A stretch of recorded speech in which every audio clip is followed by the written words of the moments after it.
আমি তাহিরি যখন মাহফিল থেকে বাড়িতে যাই, আমার আব্বা যেই ঘরের রুমে থাকতো, শেষ রাইতে আমার আব্বা দরজাটা খুললা রাখতো, আমার ছেলে তাহিরি আসবে। আমি তখন ঘরে ঢুকতাম, বাবার কপালের মধ্যে আমি আজিজি ভাই রে এইভাবে বাবার কপালে আমি হাত দিতাম। হাত দেওয়ার পরে আব্বা কইতো, আইসো নামাজটা পইরা চাইলা খায়া ঘুমায় থাকো, আবার না তুমি মাহফিলের মধ্যে যাইবা। এখন আমি প্রতিদিন বাড়িতে যাই, কোনো অভিনয় কইরা বলতেছি না রে বাবা। আমার কলজাটা যদি, এই হৃদয়টা যদি বোতাম সিস্টেম হইতো, আমি খুললা দেখাইতো আমার আব্বার আমি কত ভালোবাসি।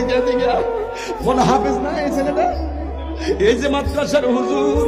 জিজ্ঞাসা করি যুবক, জীবনে যদি এই ময়দানে যদি আমার কাছে আসতে, জীবনে যদি এই ময়দানে, জীবনে যদি এই ময়দানটার মধ্যে হাজার হাজার লোক নিয়ে দাওয়াত দিতে যাও, মা বাপের দোয়া গলার মালা বানাও, আমি তাহিরি দোয়া কইরা যাই, দেখবা আমার আল্লাহ তোমার জন্য